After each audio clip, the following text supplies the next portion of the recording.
दोस्तों ये स्टोरी का 56 भाग है। अगर आपने इस स्टोरी के पिछले वाले भाग नहीं देखे तो मैंने प्लेलिस्ट में मेंशन कर दिया, आप जरूर जा करके चेकआउट करें। अक्षत ने अपनी बात बोलकर कॉल कट कर दिया। उसकी नजरें अब पार्टी में चारों तरफ घूम रही थी। सबके चेहरे पर खुशी थी, सब एक दूसरे के साथ बातें करते हुए एंजॉय कर रहे थे। अक्षत उनके सबके बीच से होते हुए वहां पहुंचा जहां विहान था। विहान के पास जाकर अक्षत ने उसके कान के पास कुछ कहा तो उसकी बातें सुनकर विहान ने उसे देखते हुए कहा, are you sure? Yes sir, Akshat ने कहा। ठीक है। उसी टाइम उसके फोन से पीप की आवाज आई। अक्षत ने देखा वह मैसेज था उसके आदमी का। अक्षत उसे ओपन कर विहान के सामने कर दिया। विवान विहान के बगल ही बैठा था। रूहान और रचित भी वहीं थे। रचित ने कहा, यह क्या इशारों इशारों में बात कर रहा है? जो बोलना है खुलकर बोल। रचित की बातों का जवाब देते हुए विहान ने कहा, रुद्र और दक्ष मुंबई में हैं और कल सुबह जाने वाले हैं। बोलते हुए उसने रचित के हाथ से फोन लिया और सबको दिखाते हुए बोला, यह लोकेशन है दोनों की, आज की रात दोनों यहीं रुके हैं। रूहान ने लोकेशन देखते हुए कहा, पर यह तो किसी क्लब की लोकेशन है और इस क्लब में वही जा सकते हैं जिनके पास होगा जो इस क्लब की मेंबरशिप लेने पर मिलता है। अक्षत ने कहा। रचित ने अक्षत की बातों पर कहा, तो इसमें क्या है, अभी ले लेते हैं। सॉरी बट अभी हम इस क्लब की मेंबरशिप चाह कर भी नहीं ले सकते। रूहान ने पूछा, क्यों नहीं ले सकते? अक्षत ने कहा, मेंबरशिप लेने के लिए कम से कम हमें 2 हफ्ते पहले अप्लाई करना पड़ता है। भाई क्लब की मेंबरशिप ही है ना, या इलेक्शन का टिकट जिसके लिए पहले एप्लीकेशन डालनी पड़ेगी? रचित ने रोड पर मजाक भरे अंदाज में कहा। अक्षत को समझ नहीं आया कि वह अब रचित की बातों का क्या जवाब दे, इसलिए वह चुप ही रहा। विवान जो काफी देर से सबकी बातें सुन रहा था उसने कहा, जा सकते हैं अंदर अगर हम उन लोगों से जिनके पास क्लब की मेंबरशिप है उनसे उनकी मेंबरशिप ले लें तो आइडिया बुरा नहीं है। रूहान ने कहा, पर वह लोग हमें अपने मेंबरशिप कैसे देंगे? क्यों? विहान ने कहा। वह सभी बैठे सोच रहे थे कि कोई तो ऐसा रास्ता होगा जहां से वह क्लब के अंदर एंटर हो सके। तभी झरना सांझ के साथ वहां आई और बोली, आप सभी को खाने के लिए बुलाया जा रहा है। विहान उसे मना करना चाहता था पर वह देख पा रहा था वह कितनी खुश है आज अपनी रियल फैमिली से मिलकर। विवान ने सांझ को देखा तो उसने आंखें घुमाते हुए इशारे में कुछ कहा। विवान समझ गया था सांझ उससे क्या बोल रही है। रात हो गई है, अब बताओ कहाँ मिलना है? विवान ने उसे पलके झुकाकर कुछ कहा। विहान झरना की बात मानकर उठकर जाने लगा कि तभी रूहान की गोद में रखा अक्षत का फोन नीचे गिर गया। इससे पहले अक्षत अपना फोन उठा पाता झरना नीचे झुककर उसका फोन उठाकर देखने लगी। उसने लोकेशन देखकर कहा, यह लोकेशन तो क्लब की है, आप लोग क्लब जा रहे हैं, हम अभी बताकर आते हैं सबको। झरना जाने लगी तभी विहान ने उसका हाथ पकड़कर रोक लिया और बिना किसी भाव के बोला, झरना हमारा वहां जाना जरूरी है।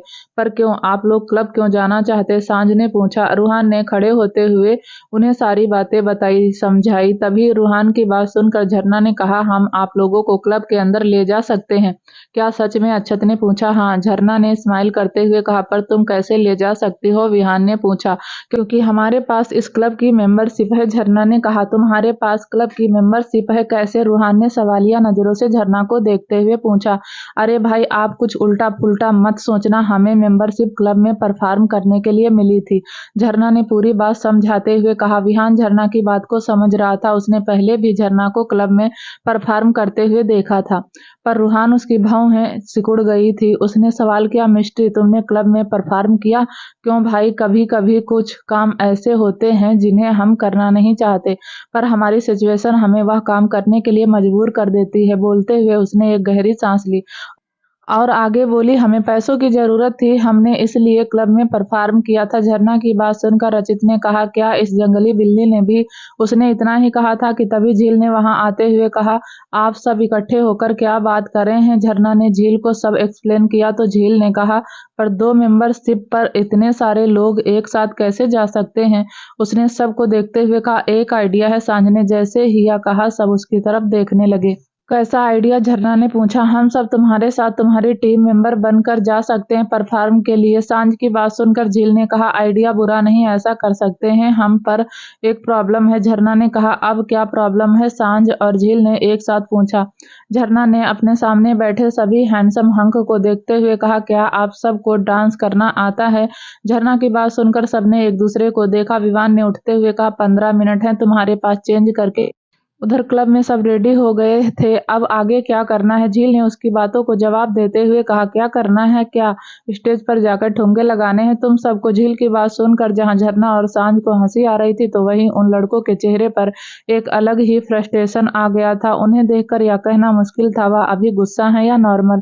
पेरिस में किया को गुम देखकर टीना ने पूछा, व्हाट हैपेंड किया? क्या सोच रही हो? किया ने खोए हुए ही अंदाज में जवाब दिया, यार कल हमने दादा और मम्मा की बातें सुनी। किया को बीच में ही टोकते हुए टीना ने कहा, वेरी बैड मैनर्स। किया तू अपने पेरेंट्स की बातें सुनती है? चुप कर। किया ने उसे घूर कर देखा और बोली, शट अप टीना। टीना को डांटते हुए उसने आगे कहा, वह कुछ परेशान है पर हमें बता नहीं रहे हैं।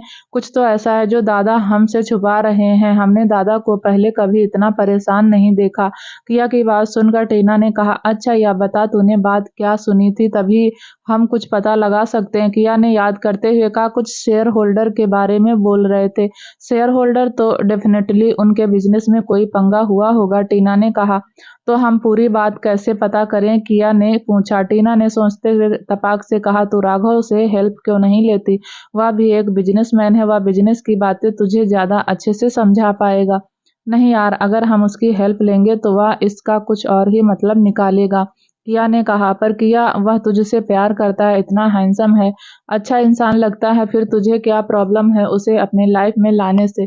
टीना ने पूछा। पता नहीं यार, सब अच्छा है, राघव में कोई कमी नहीं है, जब बोलती हूँ तब वह मेरी हेल्प के लिए आ जाता है, पर मेरे दिल को उससे प्यार नहीं हो रहा। इनफैक्ट हम बहुत चिढ़ जाते हैं उसका इतना केयरिंग नेचर देखकर, किया ने अपने फीलिंग्स को बताते हुए कहा।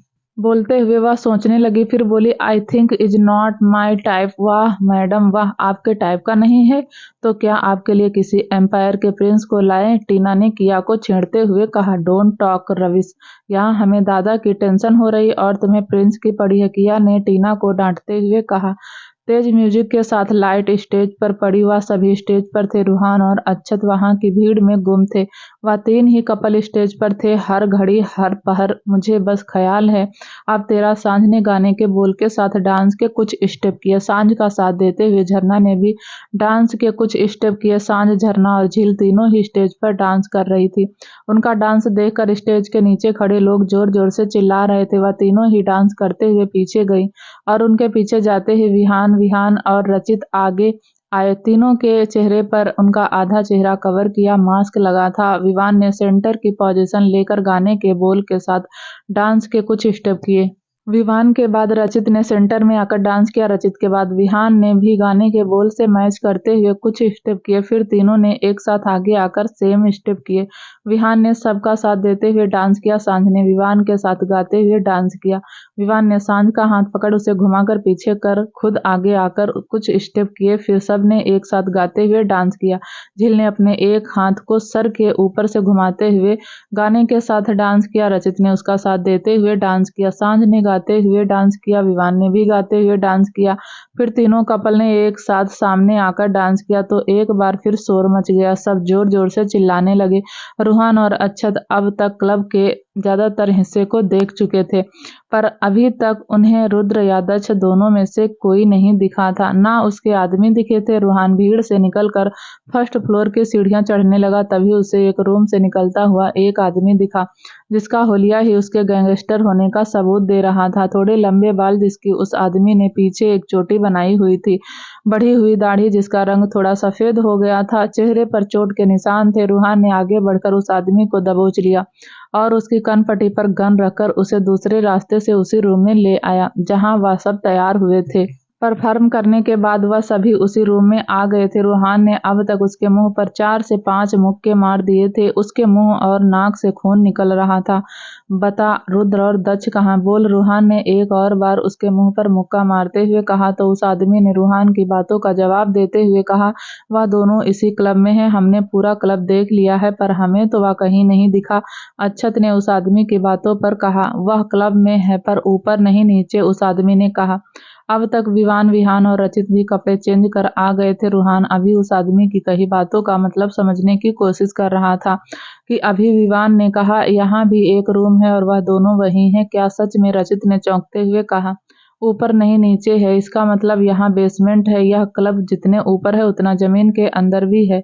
विहान ने पूरी बात समझाते हुए कहा। रचित अक्षत दोनों इन्हें लेकर जाओ, विहान ने लड़कियों की तरफ देखते हुए कहा। पर जैसे ही रचित ने कुछ बोलना चाहा तो विवान ने कहा, विहान सही बोल रहा है, तुम लोग इन्हें लेकर जाओ, वह दोनों वहां हैं तो उनके साथ उनके आदमी भी होंगे, ऐसे में इनका यहाँ रहना खतरा है। रूहान ने भी दोनों भाइयों से एग्री किया और रचित अक्षत के साथ तीनों को भेज दिया। रचित अक्षत और वह तीनों लड़कियों के साथ क्लब्स के बाहर आ गए। इधर उस आदमी को मारने के बाद वह तीनों ही रूम से बाहर आकर बेसमेंट में जाने का रास्ता खोजने लगे। विहान और विवान दोनों भीड़ से निकलते हुए दूसरी तरफ जा रहे थे, तभी जाते हुए वह दो लोगों से टकरा गए। भीड़ भी थी तो टक्कर होना आम बात थी। जब दोनों दूसरी तरफ आए तो उन्होंने एक आदमी को अंदर जाते हुए देखा। वह उसके पीछे जाने लगे। वह आदमी रूम के अंदर गया और वहां जाकर उसने रूम के अंदर बने एक दरवाजे को खोल दिया। उस दरवाजे के अंदर सीढ़ियां थी जो नीचे की तरफ जा रही थी। वह तीनों भी उस रूम में आए और उस रास्ते से नीचे चले गए। सीढ़ियों से उतरकर एक बड़े हॉल में पहुंचे जहां कोई नहीं था।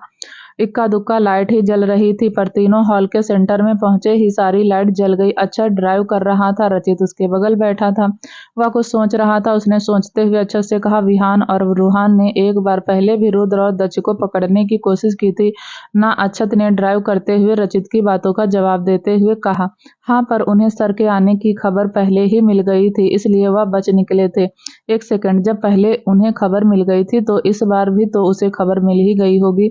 जैसे ही रचित ने यह कहा, अक्षत ने एकदम से ब्रेक पर पैर रख दिया। अचानक ब्रेक लगने से पीछे बैठी तीनों लड़कियों को झटका लगा। इसका मतलब रचित ने अभी इतना ही कहा था कि तभी यह ट्रिप है। उन्होंने जानबूझकर अपनी लोकेशन हम तक भेजी। रचित ने अक्षत की अधूरी बात को पूरा करते हुए कहा। इधर रचित को उसका प्लान पता चल गया था तो वही उन तीनों को घेर कर काफी सारे गुंडे खड़े थे। वह तीनों ही समझ गए थे यह ट्रैप है जिसमें वह तीनों ही अब फंस चुके थे। तो कैसा लगा हमारा सरप्राइज तुम तीनों को? दक्ष ने होठों पर शैतानी मुस्कुराहट लिए कहा। फिर रुद्र को देखते हुए बोला, डैड को इन्फॉर्म कर दो। क्या भाई, मछली जाल में फंस गई है, उन्हें पता है। दक्ष, यह इनका ही तो प्लान था, शिकारी को शिकार का चारा डालकर उसे अपने पिंजरे में कैद करना। वह यह सब लाइव टेलीकास्ट देख रहे हैं, उसने दक्ष की बातों पर कहा और बोलते हुए कैमरा की तरफ इशारा किया। वह तीनों ही समझ गए थे वह रुद्र के ट्रैप में फंस गए हैं। उन्होंने फिर भी हार नहीं मानी। एक दूसरे को तीनों ने देखा और खुद को घेरे हुए लोगों से फाइट करने लगे। वह लड़ रहे थे और उन्हें लड़ता देखकर रुद्र और दक्ष हंस रहे थे। हंस तो रुद्राक्ष भी रहा था उन्हें लड़ता देखकर। तुम दोनों सच में उसके बेटे हो या कोई मजाक है? तुम इतनी आसानी से कैसे मेरे बिछाए जाल में फंस गए? तुम्हारा बाप तो प्लान के साथ प्लान भी तैयार रखता है, फिर कैसे तुम लोग बिना प्लान भी बनाए आ गए? रुद्राक्ष की बात सुनकर उसके खास आदमी राका ने उसकी बातों पर कहा, हम कैसे उस पर भरोसा कर लें कि उनके पास प्लान बी नहीं होगा? उन्हें कम आंकना बेवकूफ़ी होगी हमारी। आखिर हैं तो वह कियान ओबराय का ही खून ना। राका की बात सुनकर रुद्राक्ष ने अपनी भौहें सिकोड़ ली और उसकी बातों का जवाब देते हुए, और तूने यह कैसे सोच लिया मेरे पास प्लान बी नहीं होगा? वॉच दिस, रुद्राक्ष ने कहा और स्क्रीन को देखते हुए काउंट करने लगा। दूसरी तरफ अक्षत और रचित उन्हें घर भेजकर आधे रास्ते से ही वापस लौट आए। वह जैसे ही दोबारा क्लब पहुंचे तो उनकी गाड़ी के साथ ही शिव, अभिनव और शिवा तीनों ही गाड़ी भी वहां पहुंची। वह सभी एक दूसरे को देखकर हैरान थे। शिव ने कहा, बताओ जल्दी, वह तीनों कहाँ हैं? यह ट्रैक था जिसमें तुम लोग फंस चुके हो। इधर रुद्राक्ष काउंट करते हुए 5 तक आ गया था। रुद्राक्ष की हर घटती काउंटिंग के साथ स्क्रीन पर फाइट कर रहे विवान और विहान की ताकत कम होती दिख रही थी। 4, 3, 2, 1 जैसे ही रुद्राक्ष ने अपनी काउंटिंग खत्म की, उधर विवान और विहान दोनों निढाल होकर नीचे गिर गए। वह हिल भी नहीं पा रहे थे। रूहान दोनों को अचानक गिरते देखकर उनके पास जाने लगा, पर तभी रुद्र के इशारे करने पर उसके आदमी ने रूहान के ऊपर जाल फेंक दिया जिसमें रूहान गिरफ्तार हो चुका था। So what next bro? Daksh ने पूछा। सबसे पहले यह जगह खाली करो और इन्हें लेकर यहाँ से निकलो, रुद्र ने दक्ष की बातों पर कहा और अपने आदमी से बोलकर जगह खाली करवाने लगा। रूहान जाल में फंसकर उलझ कर रह गया था। उसकी इतनी कोशिशों के बाद भी वह जाल से बाहर नहीं निकल पा रहा था। उसे देखकर ऐसा लग रहा था शिकारी ने सिर के ऊपर जाल फेंक कर उसे अपने कब्जे में कर लिया था। किया राघव के सामने खड़ी थी। राघव ने उसके उदास चेहरे और उसकी बातें सुनकर कहा, तो तुम चाहती हो मैं तुम्हारे डैड की कंपनी में जासूसी करूं?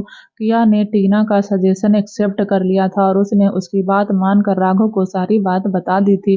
किया ने राघव की बातों का जवाब देते हुए कहा, हम तुम्हें जासूसी करने के लिए नहीं बोल रहे हैं, हम बस इतना जानना चाहते हैं वह वजह क्या है जिसकी वजह से हमारे दादा इतने परेशान हैं। हम अपने दादा को परेशान नहीं देख सकते। राघव ने किया की बातों पर अपने दोनों हाथ बांधते हुए कहा, ठीक है, मैं तुम्हारी हेल्प करूंगा, पर तुम मेरे लिए क्या करोगी? राघव की बातों पर किया ने आंखें बड़ी कर मुंह खोले हुए कहा, ओ राघव, तुम हमसे इस काम के पैसे लोगे?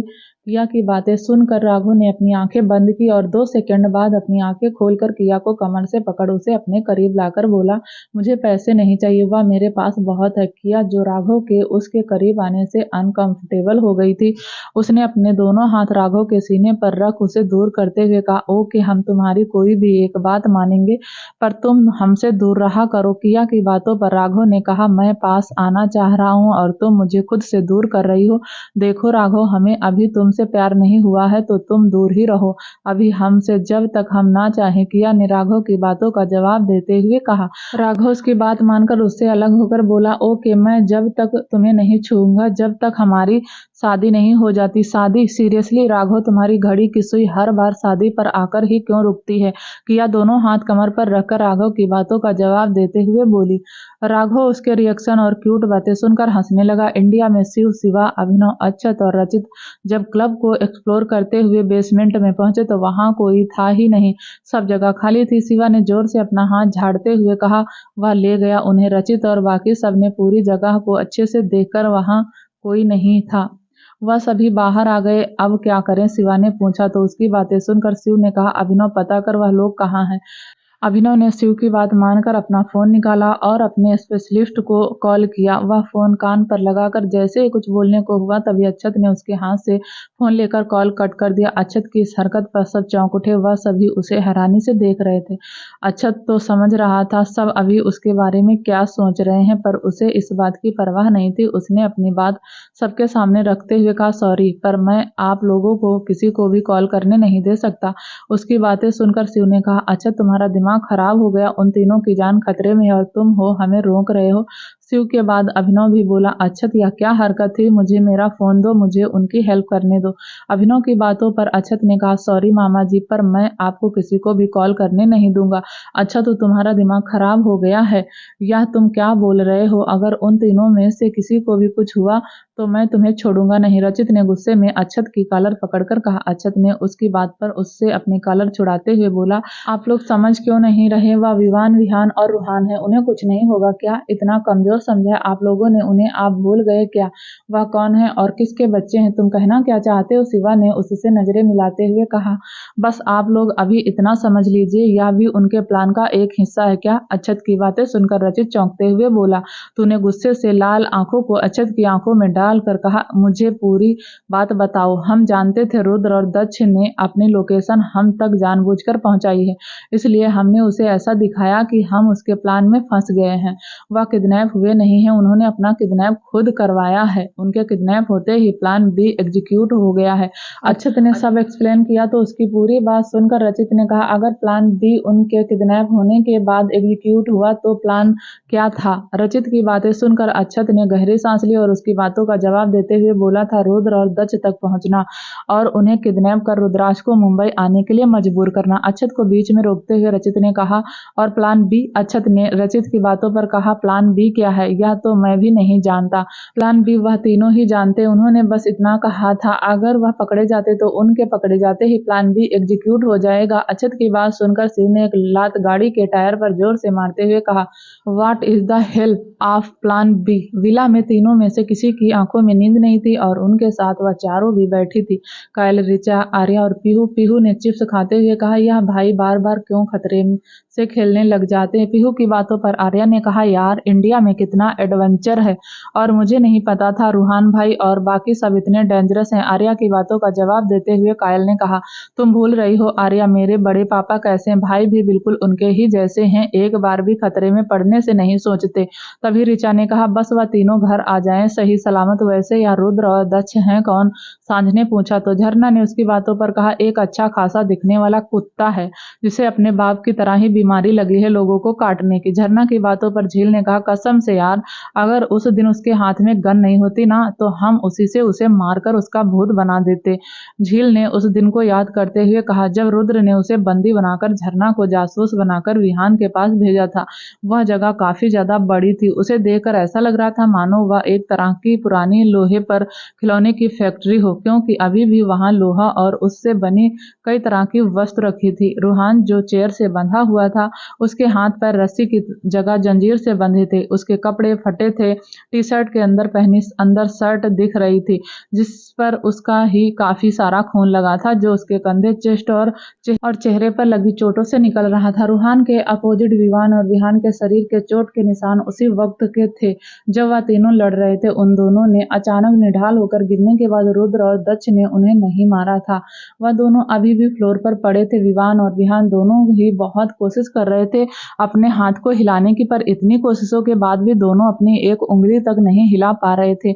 रुद्र यह देखकर शैतानी मुस्कान अपने होठों पर लिए बोला, क्या हुआ, अपनी एक उंगली भी नहीं हिला पा रहा है? रुद्र की बातों पर दक्ष हंसते हुए बोला, भाई अब दोनों को बता भी दो इनके साथ हुआ क्या है, देखो कैसे तड़प रहे हैं दोनों। रूहान की बातें सुनकर गुस्से में दांत पीसते हुए बोला, क्या किया है तुम दोनों ने इनके साथ? रुद्र अपना एक हाथ पैंट की जेब में डाले हुए शैतानों की तरह हंसते हुए उसके पास गया।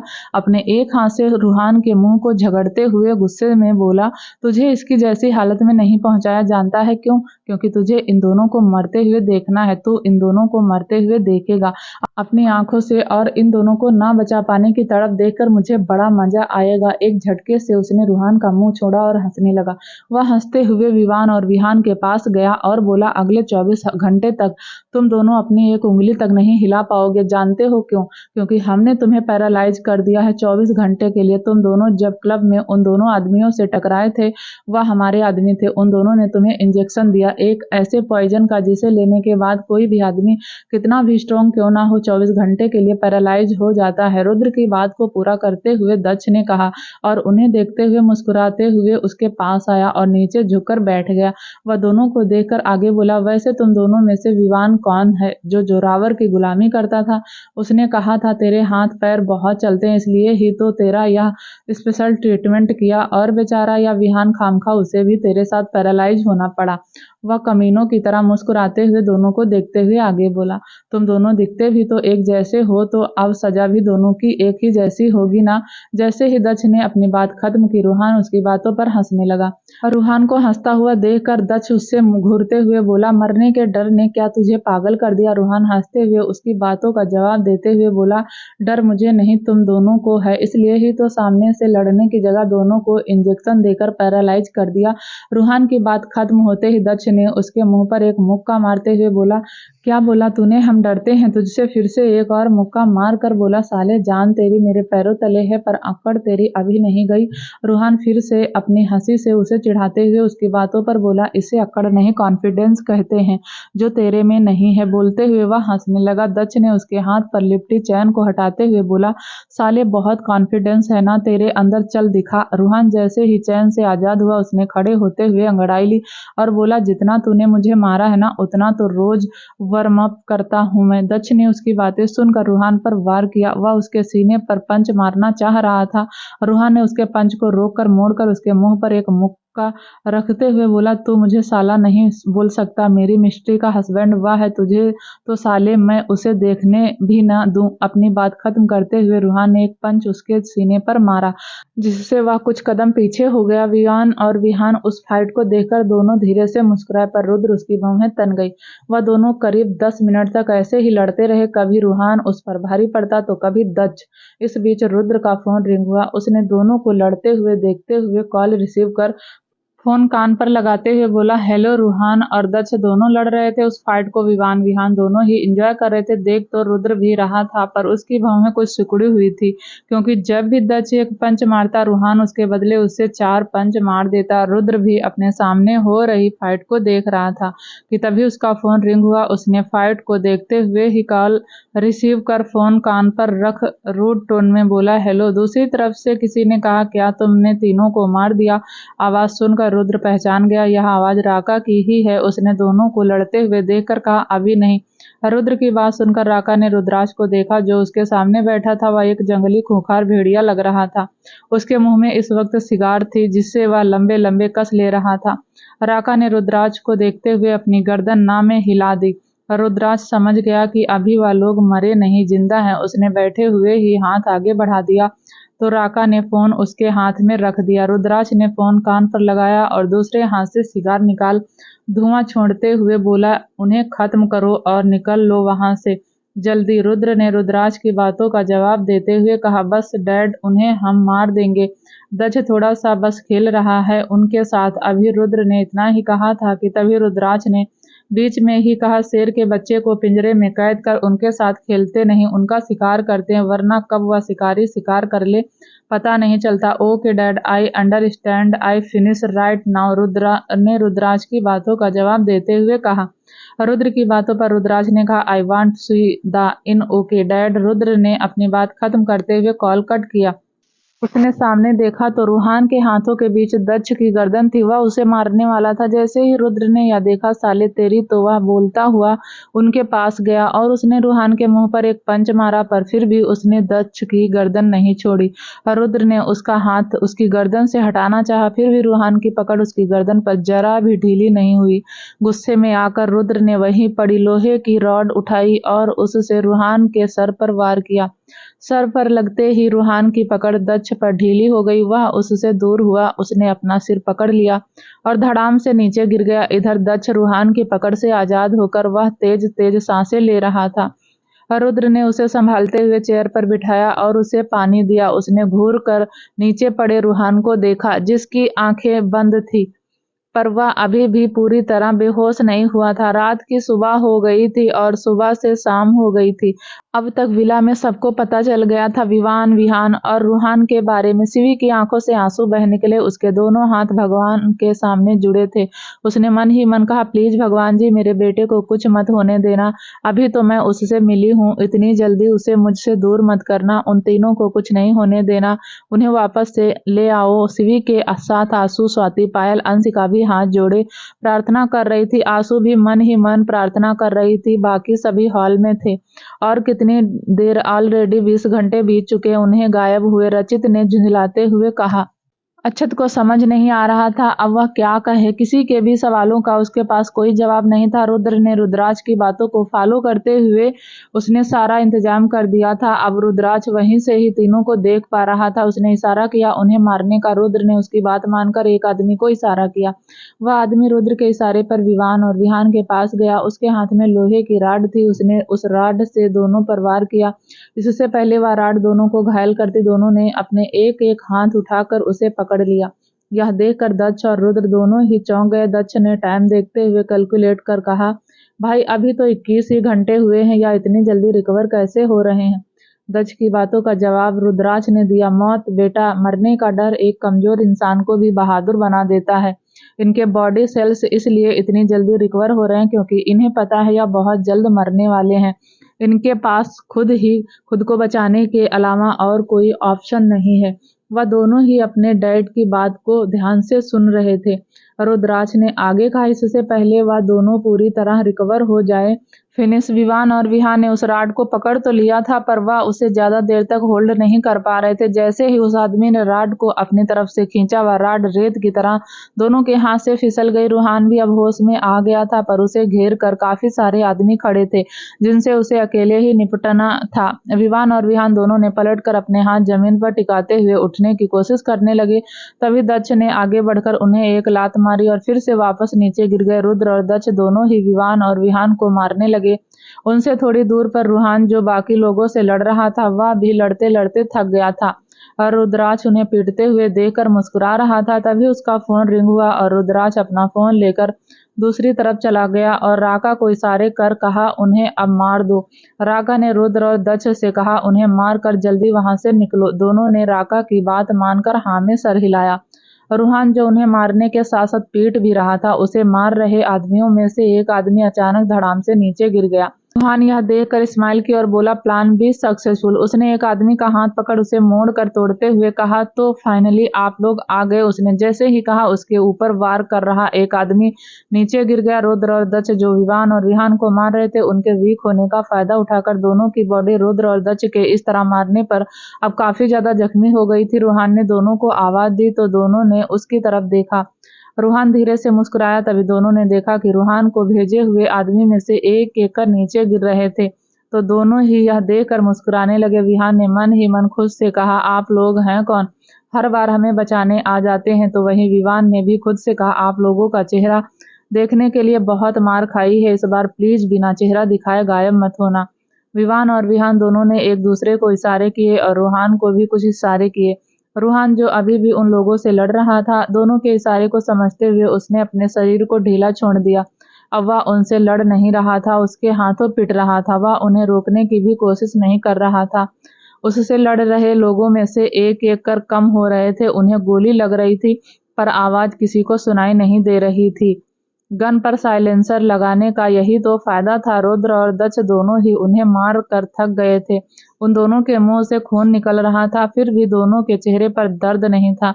और रुद्र ने विवान के मुंह को हाथों के बीच दबोचते हुए कहा, साले, इतना मार खाने के बाद भी तेरी चीख नहीं सुनी मैंने। दक्ष अपने दोनों हाथ कमर पर रख हाँफ रहा था।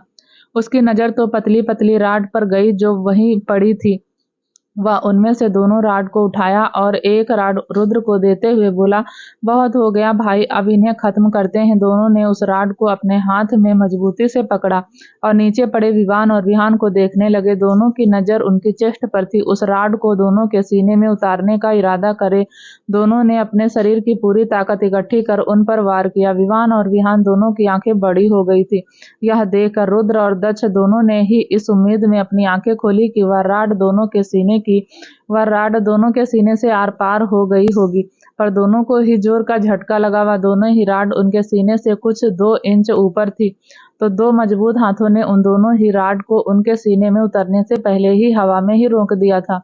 विवान और विहान दोनों ही उस हाथ को देख रहे थे। उन दोनों की नजरें हाथ से ऊपर होकर चेहरे पर गई जो दोनों के ऊपर झुका था। उन्होंने ऐसे भाव से उस चेहरे को देखा मानो उन्हें अपनी आंखों पर भरोसा ही ना हो, या उनका वहम है या सच, दोनों ही समझ नहीं पा रहे थे। उसे एक पल में सब थम गया था, मानो किसी जादूगर ने अपनी छड़ी घुमाकर समय रोक दिया था। जो दर्द रुद्र दोनों के चेहरे पर ढूंढ रहा था, वह तो अभी भी दोनों के चेहरे पर नहीं था, पर सालों पुराना एक दर्द वह उनके चेहरे पर दिखने लगा था। उनकी भावनाएं उनकी आंखों के कोने से बह निकली। होंठों से धीरे से कहा, पापा। कियान जो दोनों के ऊपर झुका था, वह दोनों के मुंह से पापा सुनकर धीरे से मुस्कुराया। फ्लैशबैक, राहुल ने जब कहा कि वह भी साथ जाना चाहता, रेहान ने उसे मना कर दिया। कियान के आने के बाद दोनों ही कियान और रेहान चौपर की तरफ बढ़ गए।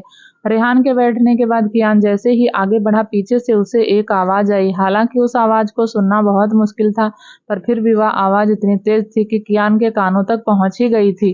कियान आवाज सुनकर पीछे मुड़ा। अर्पित उसे आवाज देते हुए उसके पास आ गया था। अर्पित के चेहरे का रंग उड़ा था। कियान ने उसे सवालिया नजरों से देखा तो अर्पित ने ना में सर हिलाते हुए कहा, आप नहीं जा सकते। कुछ देर बाद वह सभी एक रूम में थे। रेहान दोनों हाथ बांधे खड़ा था। उसने अपने हाथ खोलते हुए पैंट की जेब में डालते हुए कहा, तूने हमें जाने से रोका क्यों? अर्पित ने रेहान की बात सुनकर कियान की तरफ देखा जो काउच पर राजा की तरह बैठा था, एक पैर पर दूसरा पैर चढ़ाए।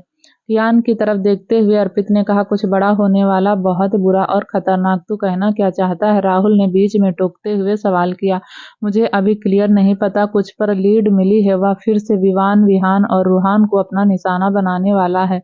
अर्पित ने कियान को देखते हुए सब एक्सप्लेन किया। रेहान अर्पित की बात सुनकर उठा और हाथ पैंट की जेब में डालते हुए कुछ कदम चलकर आगे बढ़ा और बोला, वह तीनों कहाँ हैं अभी? अर्पित ने कियान की बातों का जवाब देते हुए कहा, वह तीनों अभी कहाँ हैं यह हमें थोड़ी देर में पता चल जाएगा।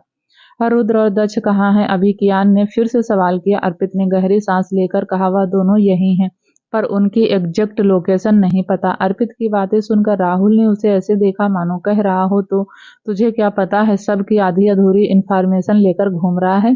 थोड़ी देर के लिए वहां शांति पसर गई। तभी उस शांति को भंग करते हुए अर्पित का फोन बजा।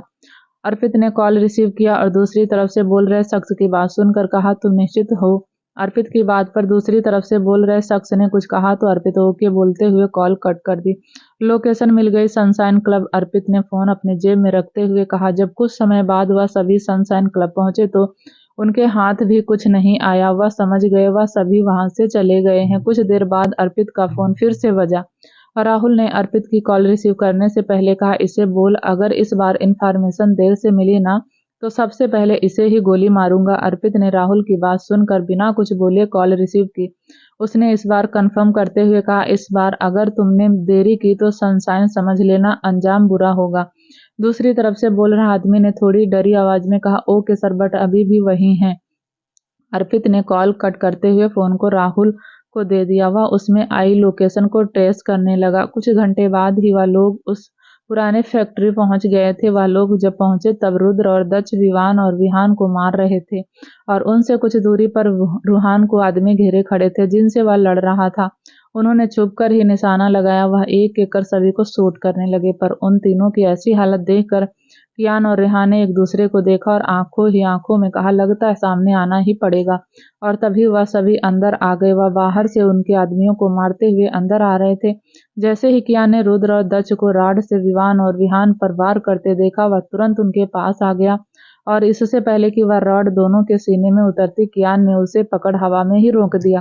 Flashback and. कियान ने हल्की सी मुस्कुराहट होठों पर लिए दोनों को देखा। दोनों ने एक साथ कहा, पापा यू आर अलाइव।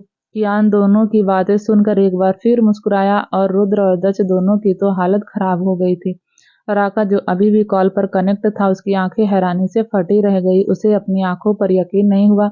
वह तुरंत भागते हुए रुद्राज के पास गया। रुद्राज कॉल पर बात कर मुड़ा ही था कि राका उसके सामने खड़ा हो गया। उसके चेहरे का रंग उड़ा हुआ देखकर रुद्राज ने कहा, क्या हुआ राका, तेरे चेहरे का रंग क्यों उड़ गया? बॉस देख लिया, क्या वह जिंदा है? राका ने हैरत के भाव से कहा। उसकी आवाज में डर की झलक भी थी। क्या? रुद्राज ने कहा, तुम सही थे रुद्राज, वह जिंदा है। वह वहां आ गया। उसने बोलते हुए लैपटॉप की तरफ इशारा किया और रुद्राज जल्दी से लिविंग रूम में आया। उसने बैठते हुए कियान को देखा। वह सालों बाद उसे देख रहा था। उसकी एक झलक में ही उसे एहसास हो गया उसके ऑरे और उसके एटीट्यूड में जरा सा भी डिफरेंस नहीं आया था। रुद्र और दक्ष उस राड को कियान से छीनने की कोशिश में लगे थे। कियान ने दोनों ही राड को कुछ इस तरह रुद्र और दक्ष के हाथ से छीना कि दोनों दूर जा गिरे। वह दोनों अभी तो कियान के सामने बच्चे ही थे। उनकी ताकत कियान की स्ट्रेंथ के सामने मिट्टी के ढेले के बराबर ही थी। कियान ने विवान और विहान दोनों की तरफ अपना एक हाथ बढ़ा दिया। दोनों कियान का हाथ थाम कर खड़े हुए। वह दोनों एक साथ ही कियान के गले लगते हुए उसे कसकर पकड़ लिया। उनकी पकड़ की कश्ती से कियान दोनों की फीलिंग को समझ रहा था। उसने अपने दोनों हाथ उन दोनों की पीठ पर रख दिए और हल्के से थपथपा कर बोला, डोंट वीक, मैं हूँ बेटा। वह आदमी जो रूहान को मार रहे थे, रूहान के पहले से ही घायल होने की वजह से वह अपने पैरों पर सही से खड़ा भी नहीं हो पा रहा था। उसके कदम लड़खड़ा रहे थे। तभी एक आदमी ने पीछे से उसके ऊपर आखिरी वार करना चाहा, पर उसने इतनी ताकत से उस पर रॉड से वार किया, वह रॉड पीछे ही कहीं अटक गई थी। उसने पलट कर पीछे देखा तो एक शख्स उस रॉड को पकड़े खड़ा था। उसने उस रॉड को छीनते हुए कहा, तू कौन है? छोड़ो इसे, उसका बाप बोलते हुए रेहान ने रॉड को अपनी तरफ खींचा तो रॉड के साथ हुआ आदमी भी खींचता हुआ उसके पास आ गया। रेहान ने उससे रॉड लेते हुए उसके सर पर अपने सर से मारा तो वह दूर जा गिरा। उसने रॉड फेंकते हुए रूहान को देखा जो गिरने ही वाला था। तभी रेहान ने उसे आगे बढ़कर संभाल लिया। रूहान ने अपनी बंद होती आंखों से रेहान का चेहरा देखा तो बोला, डैड मैं आपके पास आ रहा हूँ। डैड? रेहान मुस्कुराकर बोला, तुझे कहीं जाने की जरूरत नहीं, तेरा डैड खुद तेरे पास आया है, रेहान ने कहा। पर रूहान ने शायद सुना नहीं, क्योंकि तब तक उसकी आंखें बंद हो गई थी। रेहान ने रूहान को वहीं पड़ी चेयर पर बैठा दिया और अंगड़ाई लेते हुए बोला, पास मत आना, टाइम नहीं है मेरे पास, अपने बेटे से बहुत टाइम बाद मिल रहा हूँ, वह भी ऐसी हालत में। फिर अपनी फिंगर क्रैक करते हुए आगे बोला, मेरे बेटे को मारने के बाद यह मत सोचना कि मैं तुम लोगों को ऐसे ही मार कर छोड़ दूंगा। आई प्रॉमिस, तुम्हारे शरीर की हर छोटी बड़ी हड्डी को मैं तोड़ दूंगा। अपनी बात खत्म करते हुए वह उन सब पर भूखे शेर की तरह टूट पड़ा। कियान ने विवान और विहान दोनों को ही एक पिलर से टेक लगाकर बैठा दिया और पलट कर रुद्र और दक्ष को देखा कियान को देखकर ही दोनों का गला सूख गया था। कियान जैसे जैसे अपने कदम उनकी ओर बढ़ा रहा था, वह दोनों डरते हुए अपने कदम पीछे ले रहे थे। जब वह दोनों पीछे हटते हुए दीवार से टकरा गए तो एक दूसरे को देखकर दोनों ने कियान पर एक साथ वार किया। कियान ने अपने दोनों हाथ इस्तेमाल कर दोनों को रोकते हुए उनके हाथ को ही उनकी गर्दन पर लपेट कर उसने कहा, तुम्हारा बाप एक फाइटर है, तुम दोनों को देखकर लगता है कि तुमने उससे कुछ नहीं सीखा। उन दोनों का गला घुट रहा था। कियान को रोकने आ रहे लोगों को कियान अपने हाथ से मार रहा था। रेहान ने रूहान को मारने वाले सभी आदमियों को मार दिया था। राहुल और अर्पित भी लड़ते हुए सभी आदमियों को मारते हुए अंदर आ गए। रुद्र और दक्ष दोनों को ही ऐसा लग रहा था अब वह मरने वाले हैं। रुद्राक्ष यह देखकर गुस्से से भर गया। उसका चेहरा गुस्से में तमतमा गया और आंखें लाल पड़ गई। उसने गुस्से में कहा, कियान उन्हें छोड़ दे। रुद्राक्ष की आवाज वहां गूंजी। रेहान ने उसकी आवाज सुनकर कहा, यह कहां से भौंक रहा है? उसने जानबूझकर इधर उधर देखते हुए कहा। राहुल ने उसकी बातों पर कहा, भाई यहाँ से कुछ दूरी पर टेबल पर रखे लैपटॉप की तरफ इशारे करते हुए राहुल ने कहा। कियान ने बिना किसी भाव के हमेशा की तरह उसी अंदाज में कहा जिसमें कोई इमोशन नहीं थे, पर सामने वाला फिर भी डर जाता था। क्यों छोड़ दूं मैं इन्हें? रुद्राक्ष ने कियान की बातों पर कहा। तुम अगर दोनों को छोड़ोगे नहीं तो मैं सबको मार दूंगा, उसने धमकी देते हुए कहा।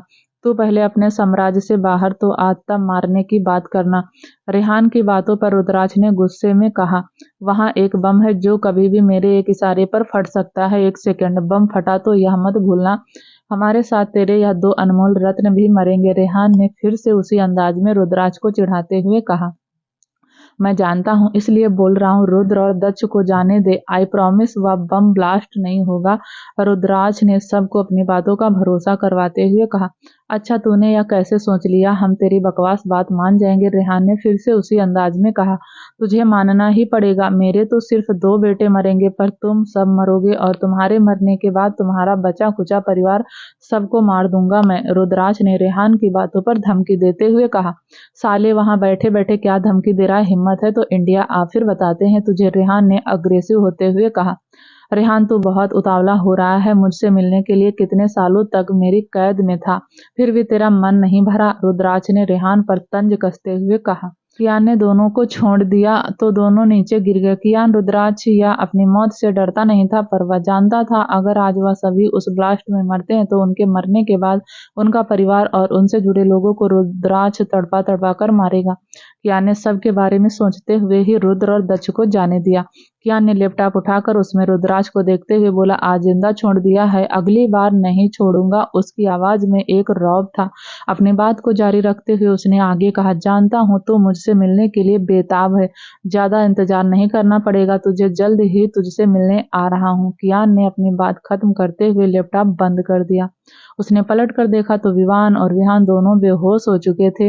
राहुल ने तीनों को बेहोश देखकर कहा, समझ नहीं आ रहा आखिर यह तीनों उनके जाल में इतनी आसानी से कैसे फंस गए। राहुल की बातों पर अर्पित ने कहा, यही तो मैं भी सोच रहा हूँ। जहां तक मुझे इनके बारे में पता है यह तीनों बिल्कुल आप दोनों जैसा सोचते हैं। रेहान दोनों की बातें सुनकर मुस्कुराया। उसे मुस्कुराते देख दोनों ने उसे सवालिया नजरों से देखा। रेहान ने कियान की तरफ देखा। कियान ने एक नजर उसे देखकर तीनों की तरफ देखते हुए कहा, यह इन तीनों का प्लान था, या जानबूझकर उनके ट्रैप में फंसे? पर क्यों? राहुल और अर्पित ने एक साथ सवाल किया। क्योंकि यह हमें देखना चाहते थे, रेहान ने कहा। वह सभी हाल में एक साथ बैठे थे, तभी कदमों की आहट सुनकर सबने सामने देखा और हैरान रह गए। क्या होगा आगे जानने के लिए प्लीज दोस्तों चैनल को लाइक शेयर सब्सक्राइब जरूर करें ताकि जब भी वीडियो डालें आपको नोटिफिकेशन तुरंत मिले। तब तक के लिए नमस्कार, धन्यवाद।